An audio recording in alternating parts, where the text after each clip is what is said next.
Before we get started, yesterday, Chicago had some of the worst air quality in the world, according to the World Air Quality Index, due to wildfire smoke from Canada.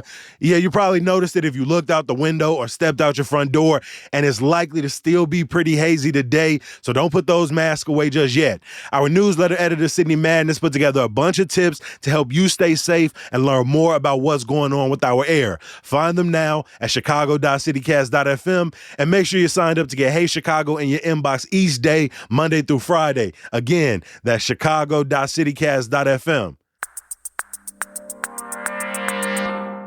Today on CityCast Chicago, the City Council's Committee on Immigrant and Refugee Rights is slated to meet this morning, and it'll be just the second meeting since 2021. Even as Chicago has seen thousands of arriving migrants and asylum seekers in recent months. Leading that committee now is 40th Ward Alderperson Andre Vasquez, and he's here to tell us what to expect. It's Wednesday, June 28th. I'm Jacoby Cochran, and this is what Chicago's talking about.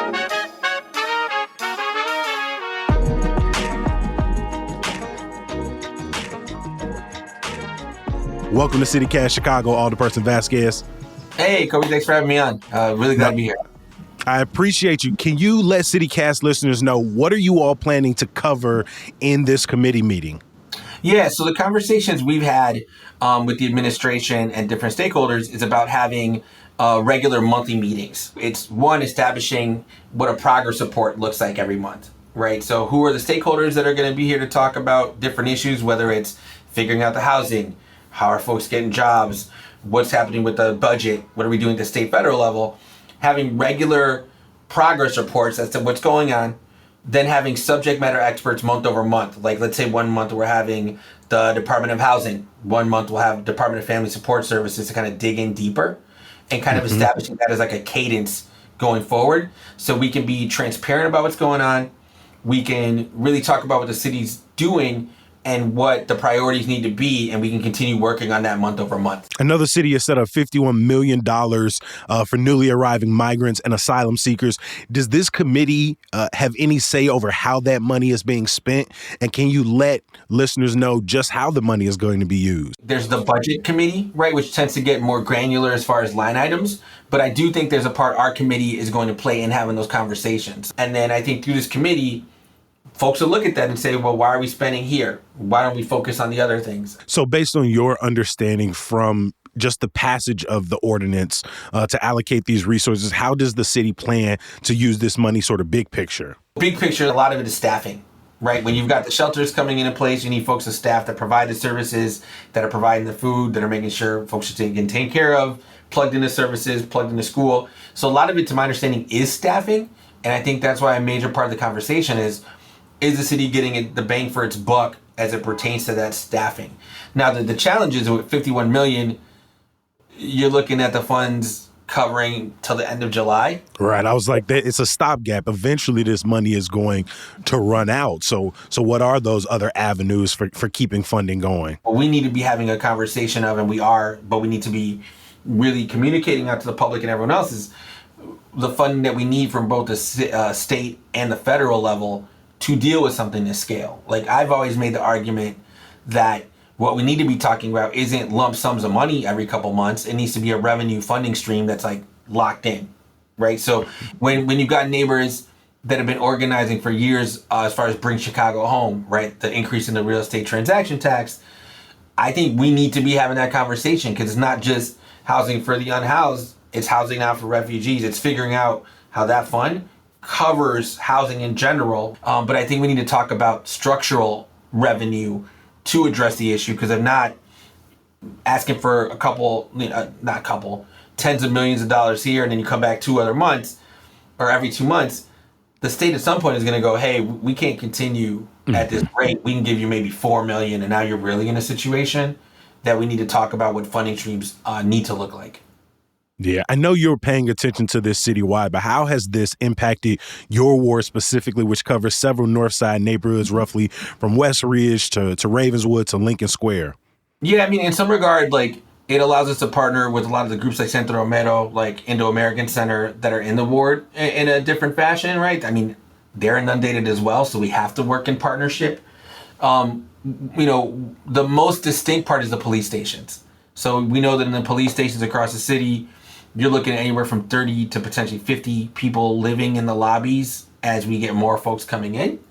And so that's where we most are affected. Oh, you've seen that happening in the 40th ward at the stations? Yeah, so 40th ward has 4 police districts, right? 17th, 19th, 20th, and 24th, which means all of them are going through it. So we've got neighbors that are providing donations, and we're basically getting those to the police stations, working with different partners to make sure they're being helped. That's where we're feeling it. The mutual aid groups and the volunteer groups on the ground are the ones doing a lot of the heavy lifting. We're trying our best as a ward office to support those efforts. And I think through the committee, that's part of what we want to talk about too. It's not just top-down legislation.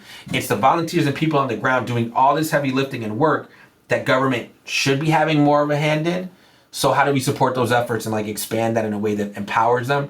Right now, we're not even tracking the same across all that stuff, and that's a problem.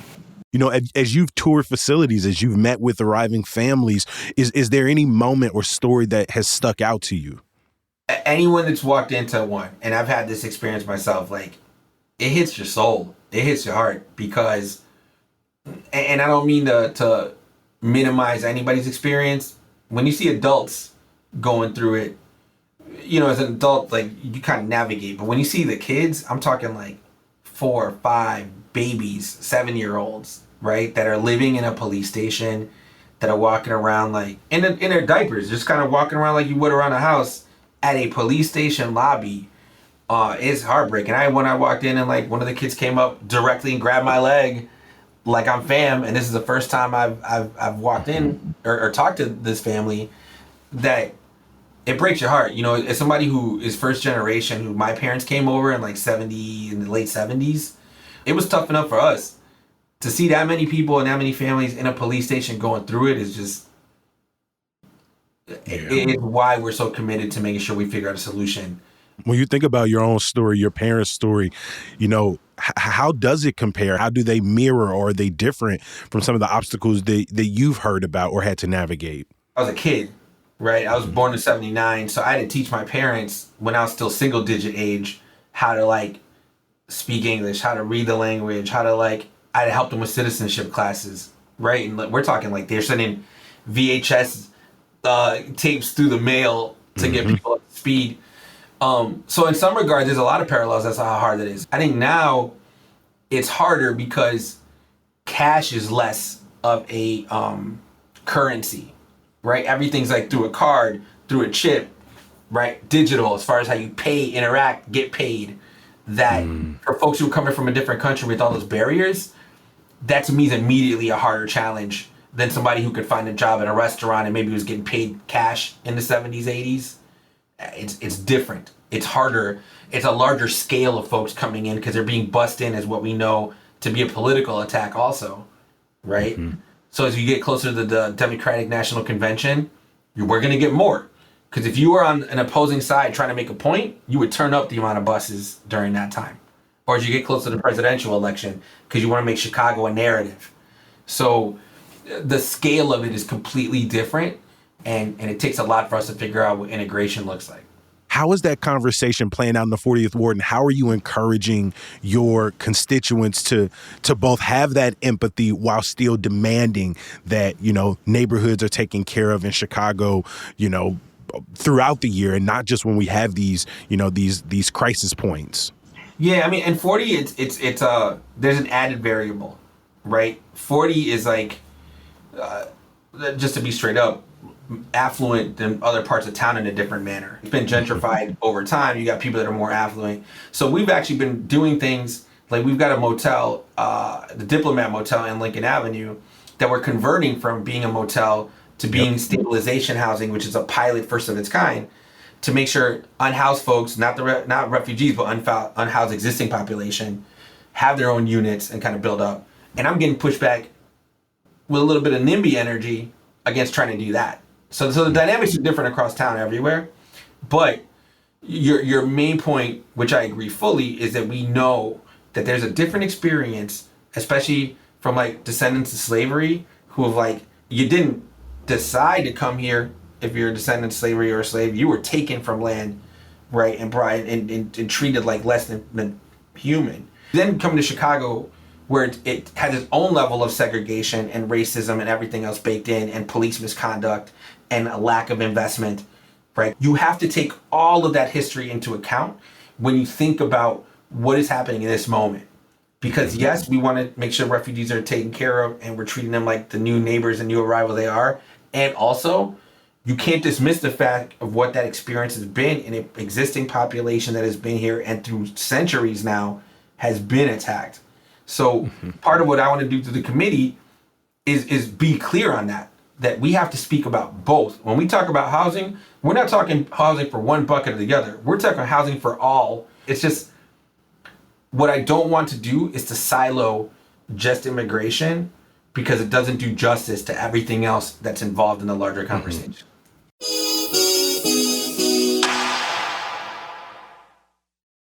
We're always putting you on local hits here at CityCast Chicago, and your boy has got another one for you.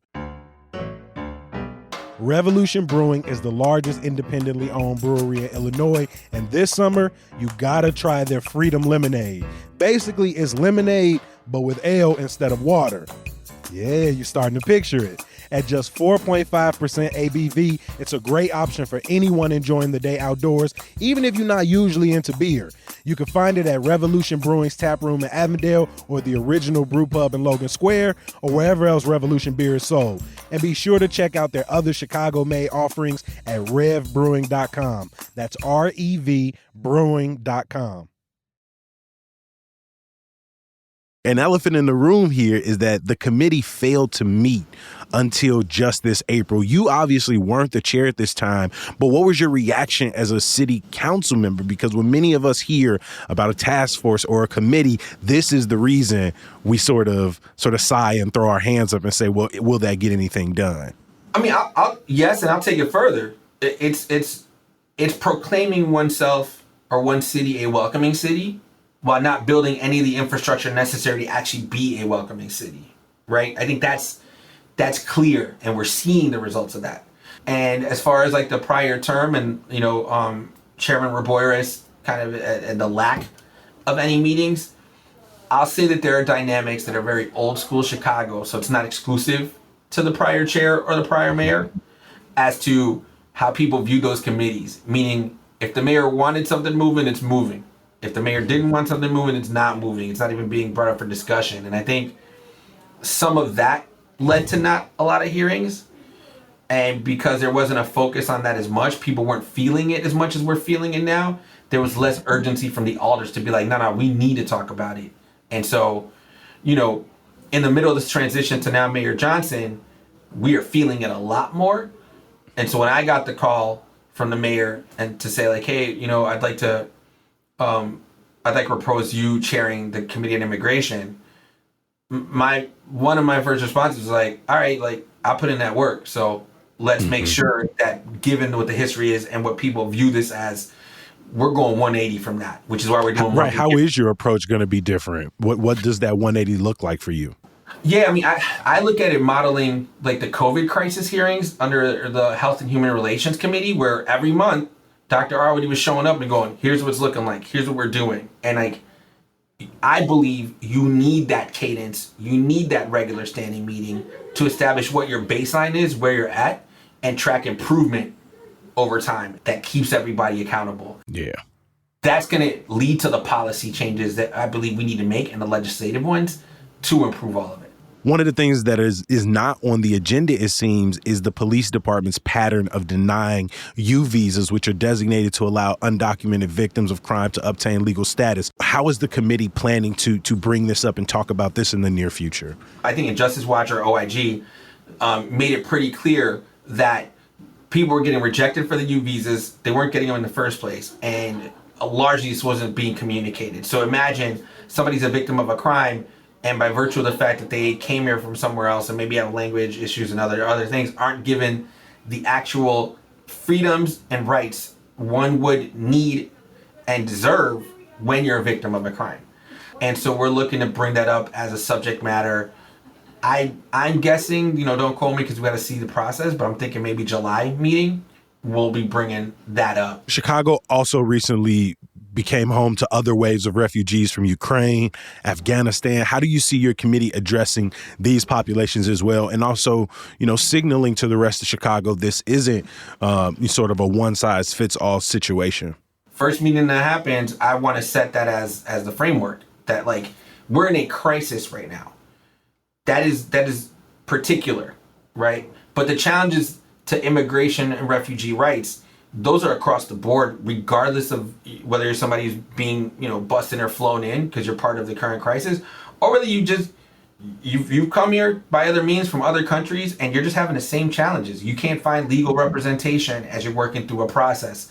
You're waiting forever to figure out your visa to get a job, right? Your communication, language access are challenges. I think those are things that systemically one can say we need to address that are independent about a particular population or country folks are coming from, right? I think that's real. And then also, like kind of I mentioned before, separate from even the refugee experience, what are things that are where you've got the overlapping Venn diagram with our existing citizen populations and also our refugee populations? You still got to figure out housing for folks across the board. You still got to figure out support systems. You still got to figure out mental health services. That we want to not only bring those up, but we want to name the fact that they are overlapping in different communities. We want to name the fact that we're not only talking Latino community, right? I think if we do that, if we were to only make it a Latino issue or not say specifically that it's not only that, the way people get it's unfortunate, but people feel like, hey, if somebody else is getting something, someone else is having something taken away, there's a net loss, that we have to reframe that. We have to end this zero-sum framing. Throughout this conversation, you've made it clear that you believe Chicago is not living up to its claim as a true sanctuary or welcoming city. What does it mean to you to be a welcoming city, not just in name alone?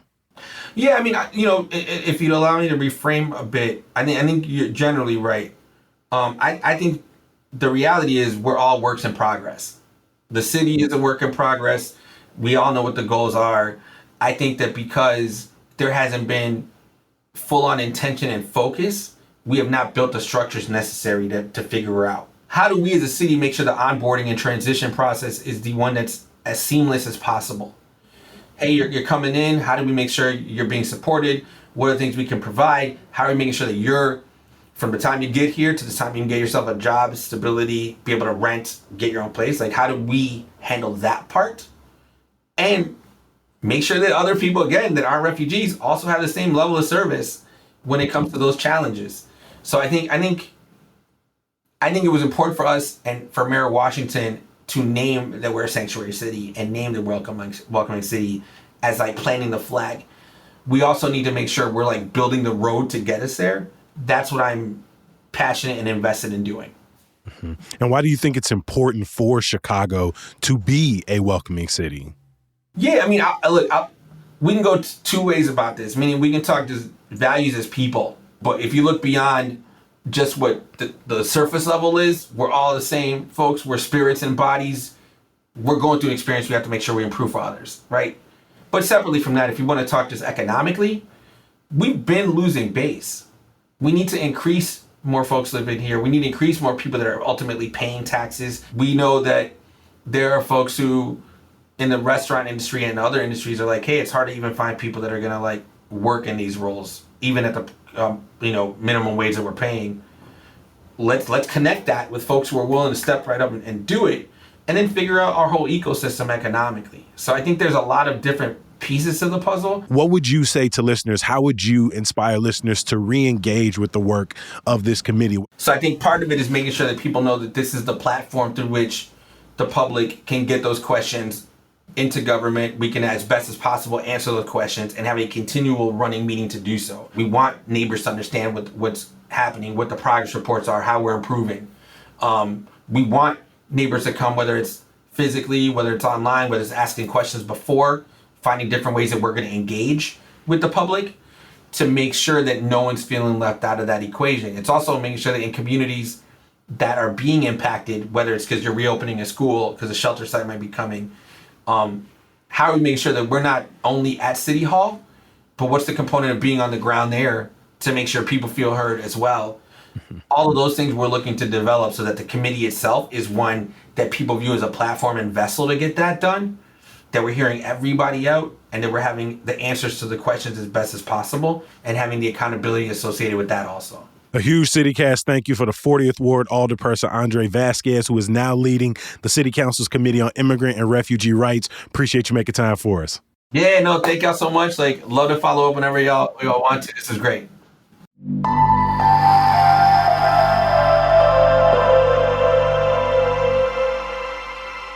Before I let you go, a little bit of news, y'all. After months of testing and $1.6 billion in renovations, Amtrak officially started its 110-mile-per-hour trip from Chicago to St. Louis. The new speed cuts off about a half an hour on the trip. Cornell Drive between 63rd and 59th Streets in Jackson Park will close to vehicle traffic for good starting Friday as part of ongoing Obama Center construction. I know, don't be mad at the messenger, more traffic headaches.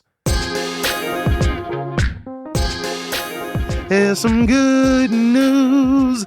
This weekend, Washington Park is going to be the place to be. Not only is Pride Southside rocking out at the DuSable Museum all Saturday, but the 30th annual African Caribbean International Festival of Life will stretch from Saturday through July 4th celebrations. For more things to do in Washington Park, I got a little neighborhood guide for you in Hey Chicago. You can find it now at chicago.citycast.fm. Tomorrow, we're back talking all things NASCAR, how you feeling about the race this weekend, and what the city is hoping to get in the end. If you maybe want to hear yourself on the podcast, leave us a voicemail at 773-780-0246. Leave your name, your neighborhood, and how you feeling about the race. I'm going to talk to you tomorrow. Peace.